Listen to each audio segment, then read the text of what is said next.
요즘 인생 100세 시대라는 말이 더 이상 낯설지 않습니다. 실제로 많은 분들이 80세 이상 장수하시고, 특히 여성의 경우 90세 이상 생존하시는 분들도 드물지 않은 시대가 되었습니다. 이러한 변화 속에서 우리는 노년기 삶의 질과 행복에 대해 더욱 깊이 고민하게 됩니다. 행복한 노년을 위해서는 무엇보다 건강 수명을 늘리는 것이 중요합니다. 건강 수명이란 질병이나 부상으로 인해 활동에 제약을 받지 않고 건강하게 생활하는 기간을 의미하는데, 안타깝게도 평균 수명의 증가 속도를 따라가지 못하고 있는 실정입니다. 2016년 기준으로 우리나라 남녀 모두 건강 수명이 75세에 미치지 못하는 것으로 나타났습니다. 많은 분들이 나이 들수록 몸 관리만 잘하면 된다고 말씀하십니다. 물론 영양제 섭취나 꾸준한 운동은 60대까지는 건강관리에 매우 효과적인 방법입니다. 하지만 70대에 접어들면 상황은 달라집니다. 신체 내부의 변화, 정신적인 측면, 그리고 외부 환경 등 다양한 영역에서 새로운 위험 요인들이 발생하기 시작합니다. 그래서 70대를 인생의 중요한 갈림길이라고 표현하기도 합니다.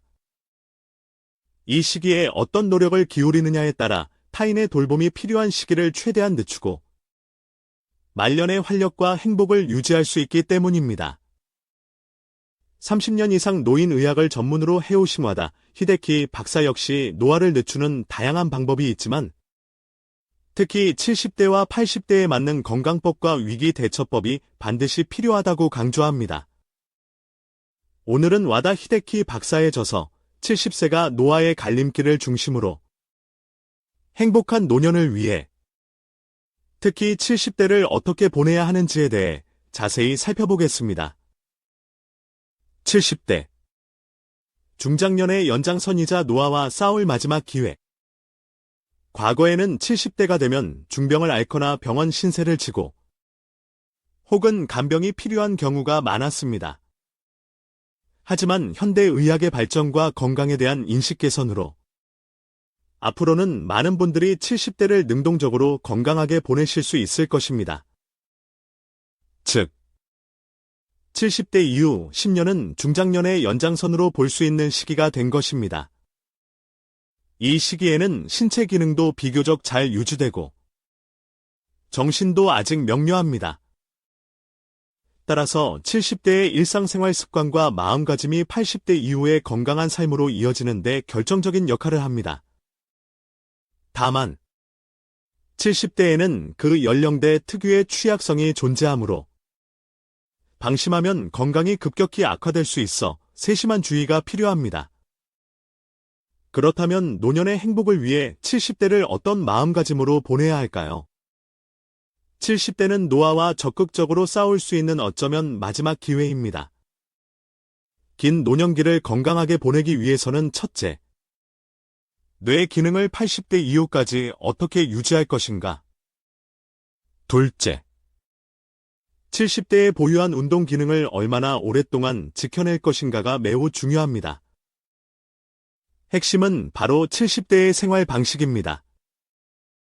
70대 초반까지는 치매 진단을 받거나 심각한 와병 상태에 있는 분들은 10% 미만입니다. 큰 부상이나 질병이 없다면 여전히 중장년 시절처럼 활기찬 생활을 영위할 수 있습니다. 이 시기에 의도적으로 신체와 뇌를 젊게 유지하려는 노력을 기울인다면 타인의 돌봄이 필요한 시기를 현저히 늦출 수 있습니다. 사실 80세를 넘기면 대부분 노화의 과정을 겪게 됩니다.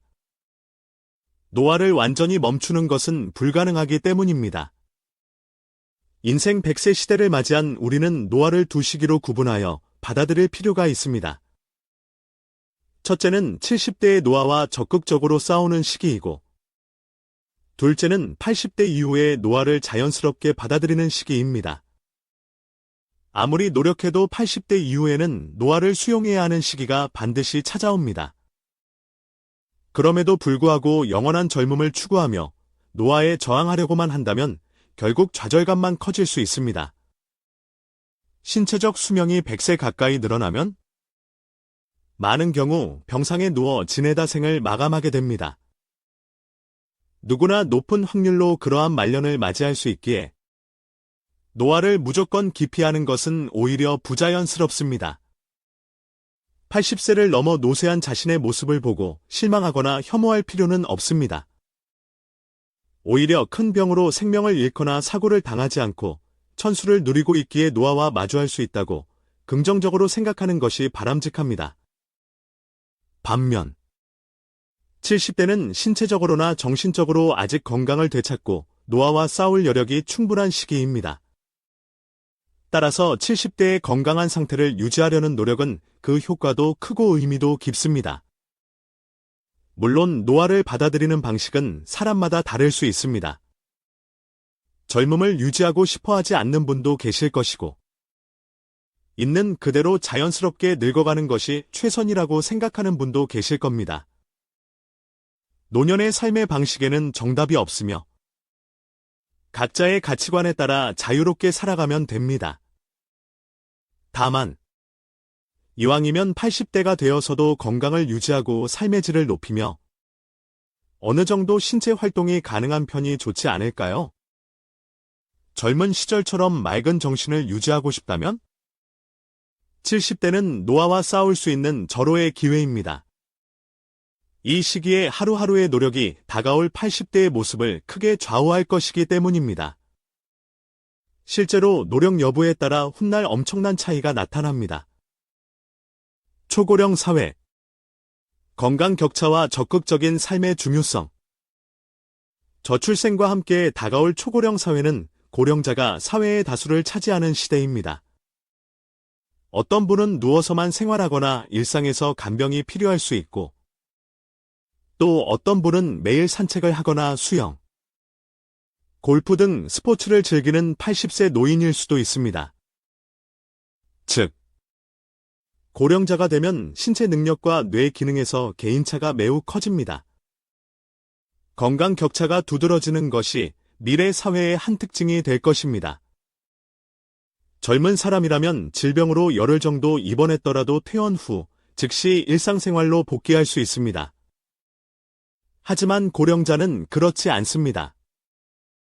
열흘 동안 아파서 누워 지내면 운동 기능은 급격히 저하되고 뇌 기능 또한 침상 생활로 인해 빠르게 쇠퇴합니다. 그만큼 고령자에게는 뇌 기능과 운동 기능을 유지하기 위해 지속적으로 사용하는 것이 중요합니다. 개개인의 능력 차이가 커지는 초고령 사회에서는 신체와 뇌를 유지하기 위한 노력을 했는지 안 했는지에 따라 훗날 엄청난 차이로 나타납니다.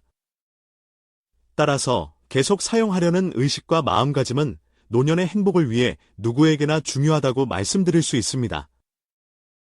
급격한 노화를 막는 열쇠, 의욕 유지와 전두엽 활성화.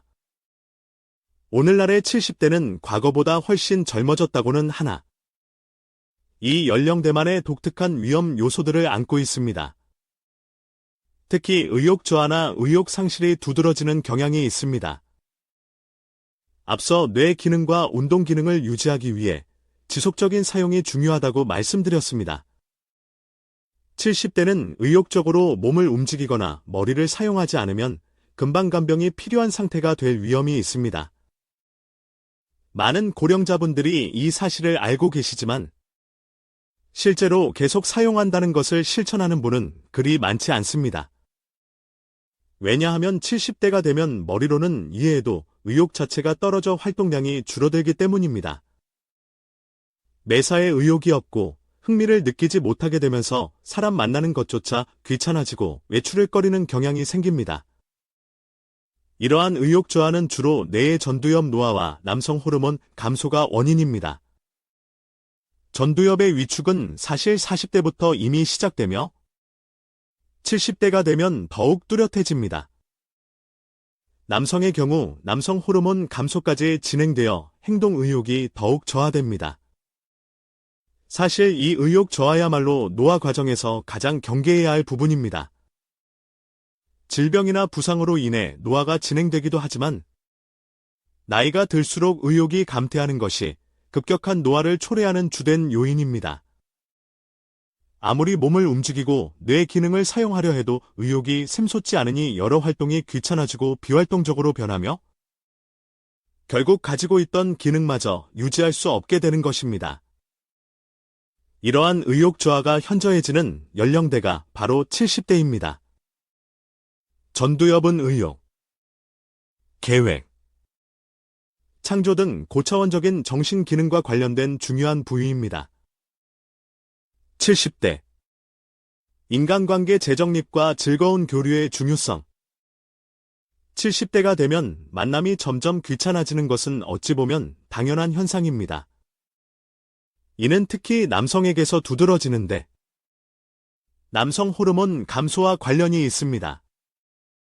반대로 여성의 경우 나이가 들면서 남성 호르몬이 상대적으로 증가하여 더 건강하고 사교적인 경향을 보이기도 합니다. 아내는 친구들과 활발히 교류하는데 남편은 퇴직 후 집에만 틀어박혀 지내는 모습은 이러한 호르몬 변화의 한 단면으로 볼 수 있습니다. 하지만 남성이든 여성이든 노화 방지라는 측면에서 사람과의 만남은 매우 중요합니다.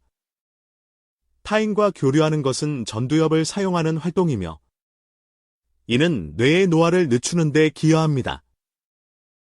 또한 사람들과 교제하다 보면 남성 호르몬이 소량 증가하는 효과도 있어 이는 다시 교류 의욕을 증진시키는 선순환을 만들 수 있습니다.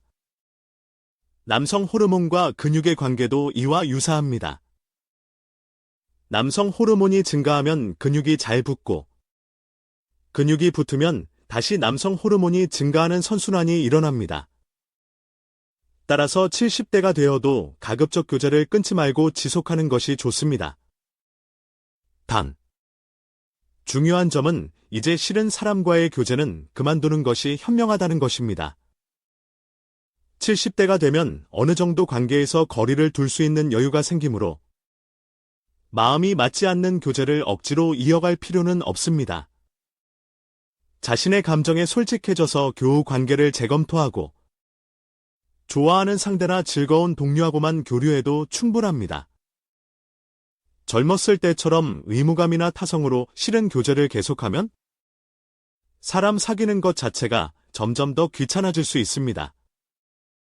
70세가 넘으면 좋아하는 사람, 마음이 맞는 사람과 사귀십시오.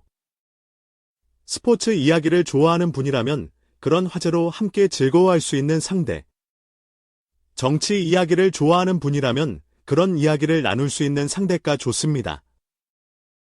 하고 싶은 말을 편안하게 주고받을 수 있는 상대가 이상적입니다.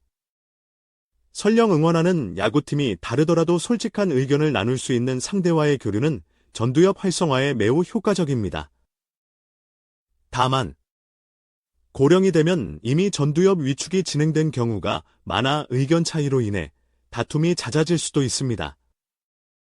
예를 들어 젊었을 때는 정치적으로 다른 의견을 들어도 넘어갈 수 있었지만 나이가 들면 분노를 느끼고 용납하기 어려워지는 것입니다. 만약 관계가 험악해진다면 차라리 의견이 비슷한 사람들과 어울리는 것이 혼자 있는 것보다는 전두엽 활성화에 도움이 됩니다. 만날 때마다 불쾌한 감정이 든다면 교제 자체가 싫어질 수밖에 없습니다. 마음 맞는 상대를 찾기 위해서는 자신과 같은 취미를 가진 사람을 찾는 것도 좋은 방법입니다. 영화, 음식, 여행 등 취미가 일치하면 마음 맞는 상대를 찾기 쉬울 것입니다. 물론 아무리 사람과의 교제가 노화 방지에 좋다고 해도 만남 자체를 달가워하지 않는 분도 계실 겁니다. 젊었을 때부터 교제가 서툴렀고 이제 겨우 노후를 맞아 혼자만의 시간을 즐기려 하는데 굳이 인간관계에 신경 쓰고 싶지 않다는 마음도 충분히 이해됩니다. 그런 분들은 직접적인 만남 대신 다른 방식으로 관계를 맺는 방법을 고민해 볼 수 있습니다. 예를 들어 SNS를 통해 자신의 의견이나 취미 등을 일주일에 한 번이라도 공유하는 것도 좋은 대안이 될 수 있습니다.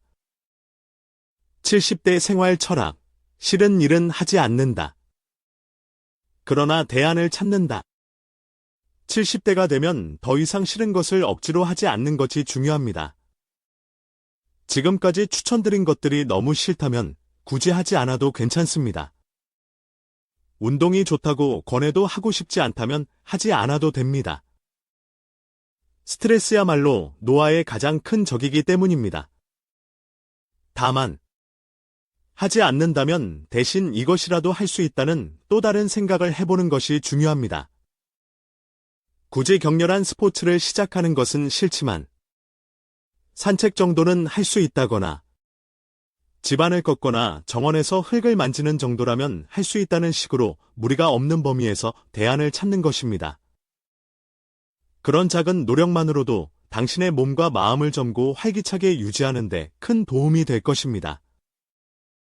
중장년 시절에는 건강을 위해서 혹은 어쩔 수 없다는 이유로 싫은 일도 열심히 했겠지만 70대가 되면 더는 무리해서는 안 됩니다. 무리하면서 싫은 일을 억지로 하면 과도한 스트레스를 받아 면역력이 저하되거나 몸과 마음에 손상을 입을 수 있습니다. 힘들수록 큰 성과가 기다린다는 생각에서 벗어나십시오. 즐기고 있는가? 아닌가가 면역 기능에 큰 영향을 미칩니다. 그러니 정말 싫은 일은 되도록 하지 마십시오. 이것이 70대 생활 방식에서 매우 중요한 원칙입니다. 햇볕 쬐는 습관. 젊음과 활력의 원천. 적당한 일광욕을 하는 습관도 의욕 저하를 방지하는 데 매우 효과적입니다. 사람의 의욕과 밀접한 관계가 있는 뇌 속 물질인 세로토닌은 햇볕을 받으면 다량 생성되기 때문입니다. 그렇다고 해서 일광욕을 위해 특별한 것을 할 필요는 없습니다. 고령자는 자외선으로 인해 기미가 생기기 쉬우므로 일부러 의자에 앉아 선탠을 할 필요까지는 없습니다. 가장 손쉬운 방법은 산책입니다. 목적 없이 산책하는 것이 어색하거나 싫다면 마트에 장을 보러 가는 것도 좋은 방법입니다. 흔히 고령자가 되면 잠이 얕아지고 불면증을 호소하는 분들이 많은데 이는 수면 유도 호르몬인 멜라토닌이 감소하기 때문입니다. 젊을 때는 얼마든지 잘 수 있지만 나이가 들면 수면 시간이 줄어드는 경향이 있습니다. 아침 일찍 눈을 뜨게 되는 것도 나이가 들수록 멜라토닌이 줄어들기 때문입니다. 그러나 노화로 인해 멜라토닌이 줄었다고 해도 낮에 햇볕을 충분히 쬐면 멜라토닌 생성을 도울 수 있습니다. 낮에 많은 세로토닌이 만들어지면 밤에 멜라토닌으로 전환되기 때문입니다. 멜라토닌이 증가하면 숙면을 취하게 되고 불안감도 줄어들며 우울증 예방에도 도움이 됩니다. 활기찬 70대, 80대를 살아가기 위해 멜라토닌은 매우 중요한 뇌 호르몬입니다. 그러니 낮 동안 집 밖에 나와 햇볕을 쬐는 습관을 꼭 만들어 보시길 권합니다. 은퇴 없는 삶. 현역 의식 유지의 중요성. 70대의 생활 방식은 참으로 중요합니다. 간병이 필요한 시기를 최대한 늦추고 80대 이후에도 건강하게 보내기 위한 마지막 활동기이기 때문입니다. 정년 연장이나 정년 후 재고용 등 고령이 되어도 일할 수 있는 환경이 마련되고 있지만 그럼에도 70대가 되면 다니던 직장을 그만두고 퇴직하는 분들이 많습니다. 70대에 급격히 늙는 사람들의 전형적인 모습은 은퇴 직후 모든 활동을 중단하는 경우입니다. 지금까지 열심히 일했으니 퇴직하면 이제 아무것도 하지 않고 집에서 빈둥거리며 지내고 싶다고 손꼽아 퇴직일을 기다리는 분들도 계십니다. 그러나 70세까지 현역으로 일하던 사람이 퇴직 후 무엇을 할지 계획 없이 은퇴하면 갑자기 늙어버리는 경우가 많습니다. 직장에서 일할 때는 단순한 사무 업무라도 통근하는 과정에서 생각보다 몸을 많이 사용하게 됩니다. 그런데 퇴직 후 집에만 틀어박혀 지내는 70대가 되면 운동 기능 중 상당 부분이 급격히 저하되기 쉽습니다. 뇌 기능 측면에서도 일하고 있을 때는 매일 다양한 지적 활동이나 타인과의 의사소통 등 여러 상황에 직면하게 됩니다. 반면 집에서만 지내면 평소에 뇌 활동이 줄어들어 치매 위험도 높아집니다. 특히 전두엽의 노화가 급격히 진행됩니다. 앞서 말씀드렸듯 전두엽은 창조적 능력, 타인에 대한 공감 능력, 예상치 못한 일에 대처하는 능력 등을 관장하는 부위입니다. 이 부분이 노화되면 매사에 의욕이 생기지 않고 활동 자체를 귀찮아하게 됩니다. 결국 운동 기능 저하와 뇌 노화가 더욱 가속화될 것입니다. 외형적으로도 활기를 잃고 기운 없는 노인으로 변모하게 됩니다.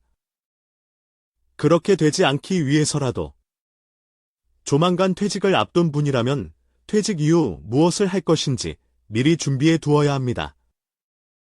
70대에도 신체 기능은 비교적 건강하지만 전두엽의 노화는 이미 40대부터 진행되고 있다는 점을 기억해야 합니다. 퇴직 후에도 사회와 관계를 맺는다는 의미에서 반드시 길리어야 할 필요는 없습니다. 반상회 임원이나 아파트 관리 조합 임원, 취미 모임의 직책을 맡는 것도 좋습니다. 자원봉사 활동도 퇴직 후 사회 참여에 좋은 선택지입니다. 누군가와 협력하고 누군가에게 도움이 되거나 누군가 나를 필요로 한다고 느끼는 것은 현역 의식을 유지하는 데 큰 도움이 될 것입니다. 70대가 되면 특히 든태라는 생각 자체를 내려놓고 현역 의식을 유지하는 것이 중요합니다. 그것이 급격한 노화를 막는 방파제가 될 것입니다. 뇌 노화 방지, 일상 속 변화와 새로운 도전. 주변에서 고집불통 노인이라는 말을 듣거나 과거에는 밝은 성격이었는데 나이가 들어 무뚝뚝하고 퉁명스러워진 분들을 종종 봅니다. 이는 전두엽 위축이 진행되고 있을 가능성을 시사합니다. 전두엽 위축은 방치하면 점점 더 진행됩니다. 50에서 60대부터 심각하게 고민에 빠지거나 완고해지고 화를 잘 내는 경향이 조금씩 나타날 수 있습니다. 회식 등 여러 사람과의 교제에도 적극적이었지만 점점 귀찮게 느껴지는 현상도 나타납니다. 이러한 경향이 70대가 되면 한층 더 심해져 매사에 의욕이 없고 하던 일도 하지 않게 되며 만나던 사람도 만나지 않게 됩니다. 집에 틀어박혀 지내며 비활동적인 생활을 하게 되면 운동 기능과 뇌 기능은 순식간에 쇠퇴합니다. 그렇게 되지 않기 위해서는 전두엽 노화를 방지하고 의욕을 유지하는 것이 중요합니다. 전두엽 노화를 막는 가장 좋은 방법은 변화가 있는 생활을 하는 것입니다. 전두엽은 예상치 못한 일에 대처할 때 활성화되는 부위이기 때문입니다. 반대로 말하면 매일 단조로운 생활을 반복하면 전두엽은 활성화되지 않고 쇠퇴합니다. 일이나 봉사활동, 취미 모임 등 해야 할 일이나 갈 곳이 생활 속에 있는 것이야말로 단조로운 생활을 피하는 해결책입니다. 이러한 외출은 필연적으로 다양한 사람들을 만나고 모든 상황이 예정대로 진행되지 않기 때문에 전두엽을 사용하게 만듭니다. 매일 같은 코스를 산책하는 대신 일주일에 한 번은 가보지 않은 새로운 장소에서 산책하는 것도 좋습니다. 전철을 타거나 차로 조금 이동해서라도 전혀 모르는 장소에 가서 산책하면 전두엽이 최대한 활성화될 것입니다. 고령이 되면 단골 가게만 고집하는 분들도 있지만 가끔은 새로운 가게에 가보는 것도 중요합니다.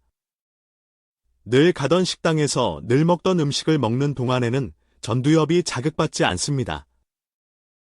정치적 성향이 비슷한 책만 읽는 경향도 마찬가지입니다.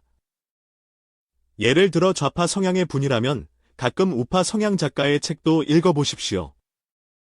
다른 시각, 다른 생각에 접하는 것은 전두엽을 활성화시키는 좋은 방법입니다. 요리를 해보는 것도 전두엽 자극에 효과적입니다. 평소 만들던 메뉴가 아니라 만들어 본 적 없는 새로운 요리를 일주일에 한 번이라도 시도해 보는 것만으로도 예상치 못한 경험을 통해 뇌를 자극할 수 있습니다. 특히 남성분들의 경우 요리 경험이 거의 없는 분들도 계실 텐데 그런 분들이 간단한 요리부터 시작해 보는 것은 매우 좋은 도전입니다. 새로운 것에 도전하는 경험은 전두엽 노화 방지에 매우 유용합니다. 손이 많이 가거나 대대적인 준비가 필요한 거창한 것보다는 사소한 것부터 생활의 변화를 도입해 보시기 바랍니다. 건강검진에 대한 새로운 관점, 무의미한 검사보다 필요한 검사를.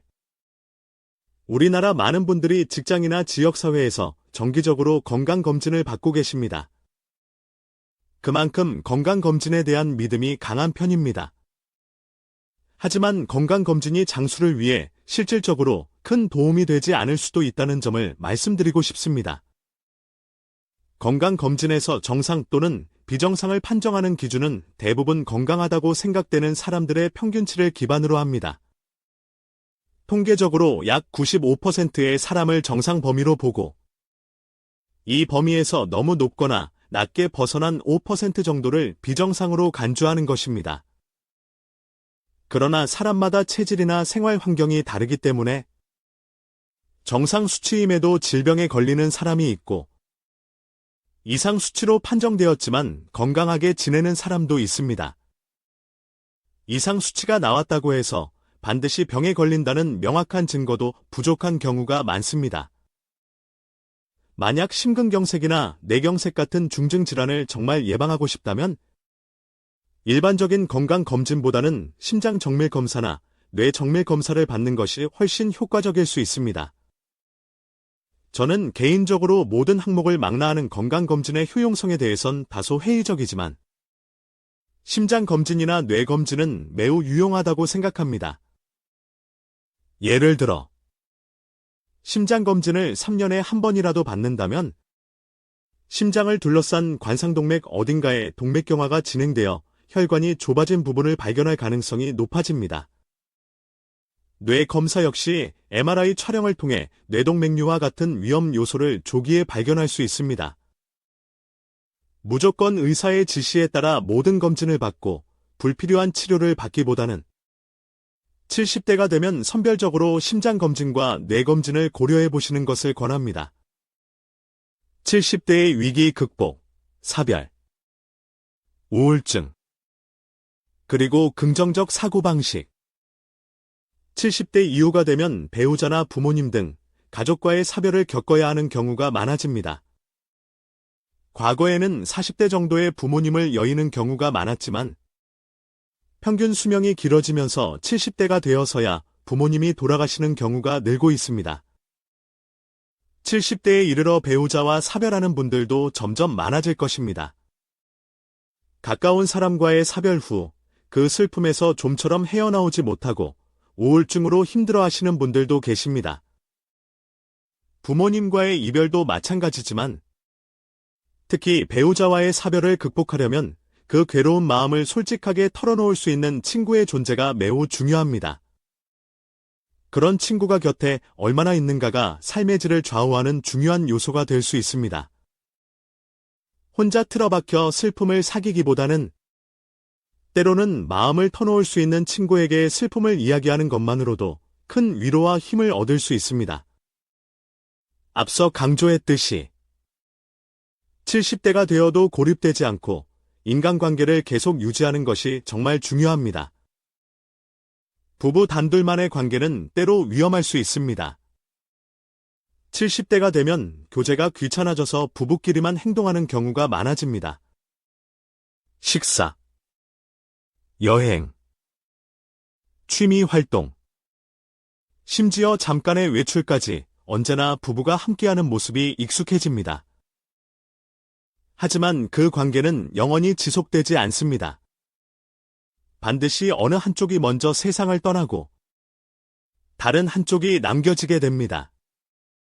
남겨진 쪽은 오랫동안 부부 둘만의 생활에 익숙해져 다른 인간관계가 거의 단절되었을 가능성이 큽니다. 그러면 쉽게 외톨이가 되어 버릴 수 있습니다. 그러니 부부만에 닫힌 인간관계를 넘어 친구 등 타인과의 접점도 꾸준히 유지해 나가도록 노력해야 합니다. 그것이 남겨진 배우자가 그 후의 인생을 건강하게 살아가는 버팀목이 될 것입니다. 우울증에 걸리지 않는 사람들의 사고방식 또한 중요합니다. 나이가 들수록 우울증에 취약해지는 경향이 있는데, 이를 예방하려면 세로토닌 분비를 늘리는 생활 습관을 갖는 것이 효과적입니다. 햇볕을 자주 쬐고 적당한 운동을 하는 것입니다. 특히 평소의 사고방식을 개선할 필요가 있습니다. 지금까지 완벽주의 성향이 강했던 분이라면 이제 그런 생각에서 벗어나야 합니다. 이렇게 해야만 한다는 강박은 나이가 들어 신체 기능이 저하되면 지키기 어렵게 됩니다. 완벽주의 성향의 사람은 자신에게도 엄격하기 때문에 할 수 없게 된 자신에게 실망하고 우울해지기 쉽습니다. 하지만 70대는 예전처럼 젊지 않습니다. 못하는 것이 당연하다고 생각하고 적당히 해도 괜찮다는 여유를 가져야 합니다. 나이가 들수록 대부분의 사람들은 신체적, 정신적으로 유연성이 떨어지는데 완고한 성향은 자기 자신을 더욱 괴롭힐 뿐입니다. 다른 가치관을 가진 사람을 만났을 때 어느 쪽이 옳은지 흑백을 분명히 가리려 하지 않아야 합니다. 그런 사고방식도 있구나 하면서 다른 관점도 수용하는 자세가 필요합니다. 세상의 정답은 하나가 아닙니다. 사물의 흑백을 가릴 수 없다는 너그러운 시야를 갖고 자신을 몰아세우지 않는 자세는 우울증의 위험으로부터 벗어나는 데 도움이 됩니다. 노년의 행복. 타인을 향한 친절과 관심에서 시작. 행복한 노후란 무엇일까요? 사실 그 답은 사람마다 다를 것입니다. 오랜 세월 고령자 의료 현장에서 환자분들을 만나온 제 경험에 비추어 볼 때 70대가 되면 자신만을 생각하는 삶에서 벗어나 주위 사람들에게 좀 더 정성을 쏟는 삶으로 조금씩 바꾸어 가는 것이 좋다고 생각합니다. 물론 그런 성가신 일은 하고 싶지 않다. 나이도 먹었으니 남을 위해 살기보다는 나 혼자 유유자적하게 살겠다고 생각하신다면 그것 또한 존중받아야 할 선택입니다. 다만 주위 사람들에게 도움이 되려고 노력하는 사람은 주변 사람들로부터 사랑과 존경을 받습니다. 자연스럽게 인간관계가 끊어지지 않고 이어집니다. 다양한 사람들과 대화하면서 젊게 지낼 수 있고 막상 어려운 일이나 고민이 있을 때 바로 상담할 수 있는 상대가 곁에 있게 됩니다. 신뢰할 수 있는 교우 관계는 말년을 활기차게 보내는데 큰 힘이 된다고 생각합니다. 저는 고령자 의료 현장에 종사하면서 점차 사고방식이 바뀌었습니다. 직함이 무엇인지, 부자인지 아닌지가 그 사람의 인생을 결정짓는 최종적인 척도는 아니라는 점입니다. 마지막에는 그 사람이 주위에 대해 무엇을 해왔는지가 그 사람의 가치를 말해준다고 생각합니다. 생활 방식을 강요하려는 것은 아닙니다. 하지만 여러분도 나이가 들면서 타인을 위해 친절을 베푼다는 관점을 조금이라도 갖게 된다면 예상치 못한 큰 만족감을 얻으실 수 있을 것입니다. 어려움에 처한 친구를 위해 나서거나 소소한 자원봉사를 하는 것도 좋습니다. 만약 지금까지 돈을 벌기 위해 일해왔다면 이제는 누군가에게 도움이 되는 것을 목적으로 일의 의미를 재정의해보는 것도 좋을 것입니다. 그러한 타인을 향한 따뜻한 마음과 행동은 나의 노년기 인간관계를 풍요롭게 만들고 결국 자신의 행복으로 이어질 것입니다. 나이가 들어 부드러워지고 타인에게 너그러워지는 것. 그것이 바로 노후에 행복해지는 가장 빠른 길이 아닐까 생각합니다. 이제는 각자의 위치에서 건강 수명을 늘리고 행복한 노년을 맞이하기 위해 무엇을 해야 할지 진지하게 고민하고 실천해야 할 때입니다. 오늘 드린 말씀들이 여러분의 마음에 깊이 와닿아 건강하고 행복한 노년을 준비하시는데 작은 도움이 되기를 진심으로 바랍니다.